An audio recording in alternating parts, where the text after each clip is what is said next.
नमस्कार दोस्तों, स्वागत है आपका हमारे YouTube चैनल जरधारी क्लासेस में। दोस्तों, उत्तराखंड सामान्य ज्ञान की इस ऑनलाइन कोर्स सीरीज में हम यहाँ पे आजकल डिस्कस कर रहे हैं उत्तराखंड नदी सिस्टम के बारे में। उत्तराखंड नदी तंत्र में हमने पिछली वीडियो में आपको बताया था यमुना नदी तंत्र के बारे में। यमुना नदी तंत्र की कुछ प्रमुख सहायक नदियाँ, उनका उद्गम स्थल और कहाँ पे वो यमुना नदी के साथ संगम कर रही है, सारी जानकारी हमने आपको पिछली वीडियो में बताई थी। तो आज हम इसी सीरीज में यानी नदी तंत्र की सीरीज में हम डिस्कस करेंगे गंगा नदी तंत्र के बारे में। गंगा नदी तंत्र एक बहुत बड़ा सिस्टम है, यानी बहुत बड़ा तंत्र है उत्तराखंड में। साथ साथ गंगा नदी जो कि भारत की सबसे लंबी नदी के नाम से भी इसको जाना जाता है। तो गंगा नदी तंत्र इतना बड़ा है कि इसको फिर से 3 उपतंत्रों में यहाँ पे बांटा गया है। भागीरथी नदी उपतंत्र, अलकनंदा नदी उपतंत्र और नयार उपतंत्र। भागीरथी की बहुत सारी सहायक नदियाँ हैं, उनमें से प्रमुख है भिलंगना। उसी प्रकार अलकनंदा की भी बहुत सारी सहायक नदियां हैं और नयार नदी उपतंत्र है उसकी भी बहुत सारी सहायक नदियां हैं। और ये तीनों उपतंत्र किसके अंतर्गत आते हैं? गंगा नदी तंत्र के अंतर्गत आते हैं, जो कि आप मिलकर क्या बनाते हैं? गंगा नदी सिस्टम बनाते हैं। तो सबके बारे में हम यहाँ पे डिस्कस करेंगे। गंगा नदी जो कि सबसे प्रमुख जो भागीरथी नदी है वो कहाँ से निकलती है? गंगोत्री हिमनद से निकलकर देवप्रयाग में पहुँचती है और देवप्रयाग में उसका मिलन होता है अलकनंदा से। उसी प्रकार फिर ये आगे मिलकर क्या बनाती है? गंगा नदी बनाती है, जिसको देवप्रयाग से आगे गंगा नदी के नाम से जाना जाता है। और फिर ये आगे बढ़कर पौड़ी के फूलचट्टी नामक स्थान पर किससे मिल जाती है? नयार नदी से मिल जाती है। और फिर आगे वो हरिद्वार के गंगा मैदानी क्षेत्र में प्रवेश करके आगे निकल जाती है उत्तर प्रदेश में।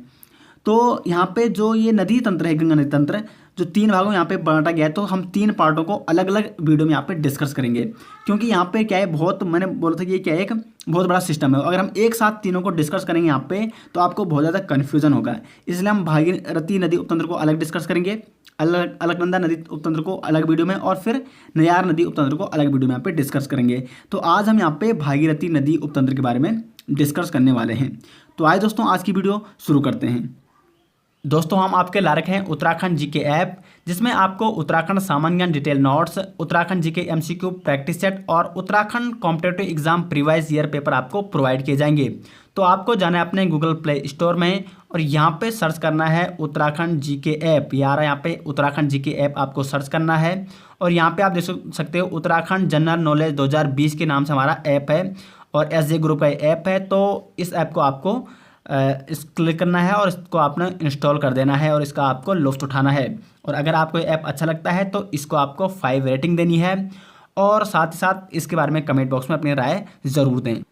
दोस्तों, तो आज हम यहाँ पे डिस्कस करने वाले हैं भागीरथी नदी तंत्र के बारे में, जो कि गंगा नदी का एक प्रमुख उपतंत्र है। भागीरथी नदी तंत्र बहुत ही महत्वपूर्ण है। इसकी प्रमुख सहायक नदियाँ, उनका उद्गम स्थल और उनका मिलन यानी संगम कहाँ पे हो रहा है भागीरथी के साथ, सारी डिटेल्स हम चर्चा करेंगे।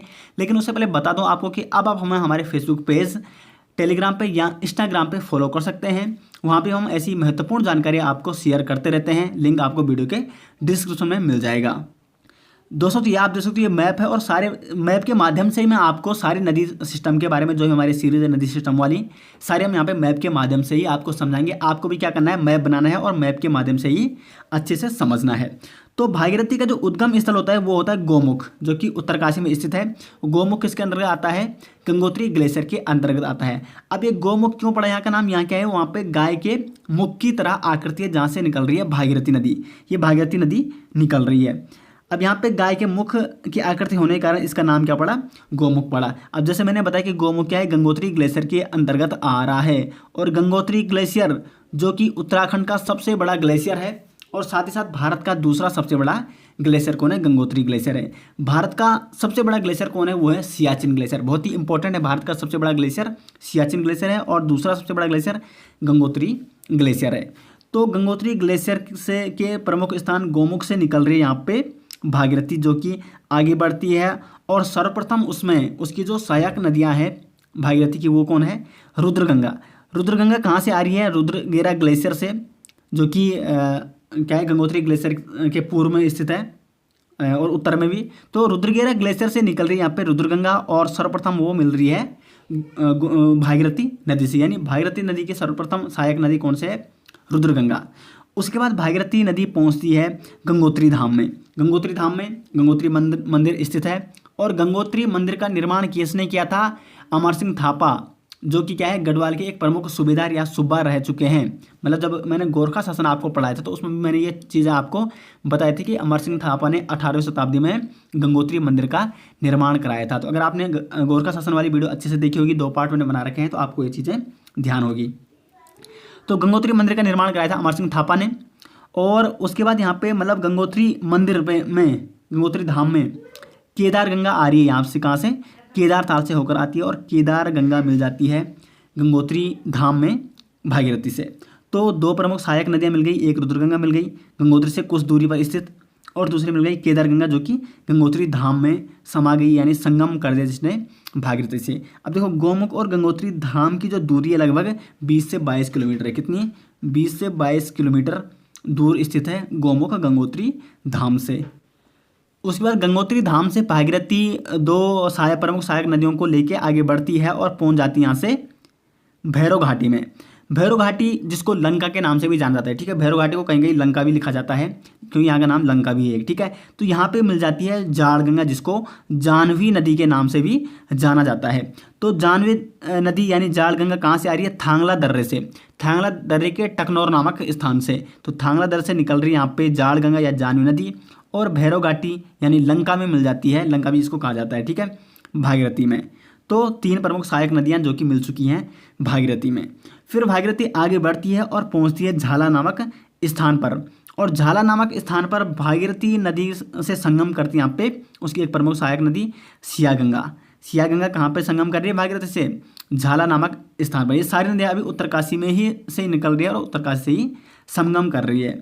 फिर यहाँ पे आगे बढ़ती है भागीरथी और पहुँच जाती है गंगोरी नामक स्थान पर, और गंगोरी में गंगोत्री से यहाँ पे संगम करती है असीम गंगा जो कि कहाँ से निकलती है, डोंडी ताल से होकर निकल रही है। डोंडी ताल से निकलती है असीम गंगा और गंगोरी नामक स्थान पर भागीरथी नदी से मिल जाती है। तो इतनी सारी सहायक नदियाँ जितनी भी अभी तक मिली हैं, रुद्रगंगा हो गया, केदार गंगा हो गया, जाड़ गंगा या जानवी नदी हो गया, सियागंगा और डोंडी ताल, ये सारी कहाँ पे संगम करती है, भागीरथी में, उत्तरकाशी जनपद में ही संगम करती है। क्योंकि कई बार एग्जाम में यही बनता है कि वहाँ सियागंगा का दे देगी ये किस जनपद में भागीरथी नदी से संगम कर रही है, या कोई भी अदर ऑप्शन दे दिया। तो सारी चीज़ें आपको साथ लेके चलना है। तो अब भागीरथी क्या कर रही है, उत्तरकाशी से आगे बह के कहाँ पहुँच गई है, उत्तरकाशी से निकल के पहुँच गई आपकी टिहरी में, इसने इंटर कर दिया है, यानी टिहरी जिले के अंतर्गत ये पहुँच गई है। फिर टिहरी में आगे बढ़ती है और पहुंचती है भागीरथी नदी कहाँ पे, गणेश प्रयाग में। गणेश प्रयाग जो कि अब क्या हो चुका है, डैम के अंतर्गत डूब चुका है। यानी गणेश प्रयाग जहाँ पे पहले था पुराने टिहरी के अंतर्गत आता है ये, और गणेश प्रयाग अब कहाँ पे, डैम में समा जा चुका है। गणेश प्रयाग में संगम करती है जो कि भागीरथी की सबसे प्रमुख सहायक नदियाँ हैं भिलंगना नदी। भिलंगना नदी निकलती है खतलिंग ग्लेशियर से। खतलिंग ग्लेशियर कहाँ है, टिहरी में स्थित है। ये इंपॉर्टेंट क्वेश्चन है, कई बार एग्जाम में बनता है कि खतलिंग ग्लेशियर किस जनपद में है, तो वो है टिहरी जनपद में। तो खतलिंग ग्लेशियर से निकलती है भिलंगना नदी और पहुंच जाती है गणेश प्रयाग में, और गणेश प्रयाग में किससे मिलती है, जो कि उत्तरकाशी से आ रही है भागीरथी नदी। तो गणेश प्रयाग में इन दोनों नदियों का संगम हो चुका है जो कि अब डैम के अंतर्गत, यानी ये डैम में समा जा चुका है गणेश प्रयाग। तो डैम के अंतर्गत ही मिल रही है अब भिलंगना नदी भागीरथी से। अब देखो भिलंगना नदी की भी 2 प्रमुख सहायक नदियाँ हैं, एक है धर्मगंगा और एक है यहाँ पे बालगंगा। तो धर्मगंगा और बालगंगा कहाँ पे संगम करती है, बुढ़ा केदार। ये क्वेश्चन इंपॉर्टेंट है, बुढ़ा केदार कहाँ किस जनपद में है, तो वो है टिहरी में, ये टिहरी जिला है, ठीक है। तो बुढ़ा केदार में संगम कर रही है धर्मगंगा और बालगंगा जो कि यानी भिलंगना नदी की प्रमुख सहायक नदियाँ हैं। और बुढ़ा केदार से आगे होते हुए बढ़ती है और घनसाली में पहुँच जाती है, और घनसाली में ये दोनों नदियाँ किससे संगम कर रही है, भिलंगना नदी से घनसाली में संगम करती है। धर्मगंगा और बालगंगा मिलके बुढ़ा केदार में पहुँचती है और फिर यहाँ पे घनसाली में भिलंगना से संगम करती है, और फिर ये आगे बढ़ती है और कहाँ पे, गणेश प्रयाग में जो कि टिहरी के अंतर्गत समा चुका है। भिलंगना किस पे संगम करती है, भागीरथी नदी से संगम करती है। और फिर गणेश प्रयाग से आगे होकर भागीरथी कहाँ पे पहुँच जाती है, देवप्रयाग में पहुँच जाती है, जो कि पंच प्रयाग में से एक प्रमुख प्रयाग है देवप्रयाग। देखो पंच प्रयागों में से एक अकेला देवप्रयाग ऐसा है जो टिहरी में स्थित है, बाकी चमोली में और रुद्रप्रयाग में स्थित है, तो वो हम नेक्स्ट वीडियो में चर्चा करेंगे उसकी। लेकिन देवप्रयाग जो कि टिहरी में स्थित है, एक प्रमुख पंच प्रयागों में से एक प्रयाग।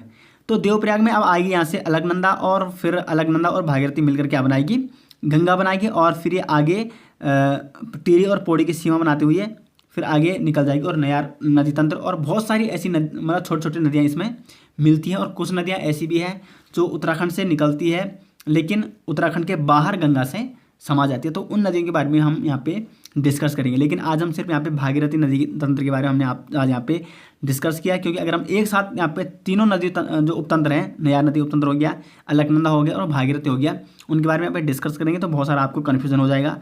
और एक ही बार आपको मैप भी आपको क्या करना है, अलग अलग से बनाना है। पहले भागीरथी नदी उपतंत्र का आपको बनाना है, फिर अलकनंदा का, फिर नयार का। मतलब मैप आपको भले ही एक ही बनाओ या तीन अलग अलग बनाओ, वो मैटर नहीं करता, लेकिन आपको मैप जरूर बनाना है।